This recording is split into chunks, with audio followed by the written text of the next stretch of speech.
Konda, ka statistika aktualisht që vërtetojnë rekrutimin e vajzave shqiptare në këtë fushë? Jo vetëm vajzave, edhe djemve. Edhe djemve, po. Pa diskutim. Çfarë thonë statistikat e viteve të fundit? Shiko, bëhet fjalë për jetët organizuara, ose më saktë të vetë organizuara. Kjo është të vetë organizuara.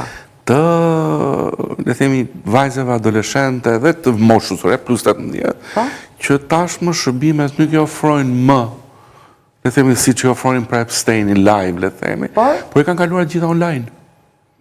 Po mirë, këtë se ndalon do të shteti? OnlyFans se ndalon do të fara atë? OnlyFans të më. Si ka mund, pse nuk e ndalon do të shteti këtë? Online?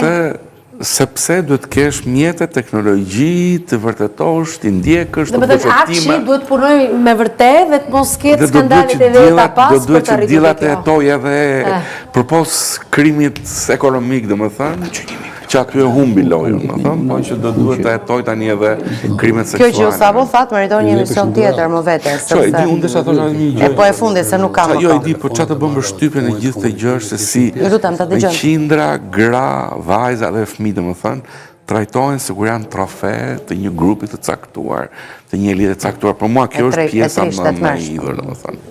Dhe këtu flasim për shoqëri zhvilluar, shoqëri që e kam barazin i qendër të tyre. Pikërisht. Kjo zgjedh në pa hipokrizinë e shoqërisë dhe moralin shterp. Pra morali ka rënë dhe shoqëria është kthyer në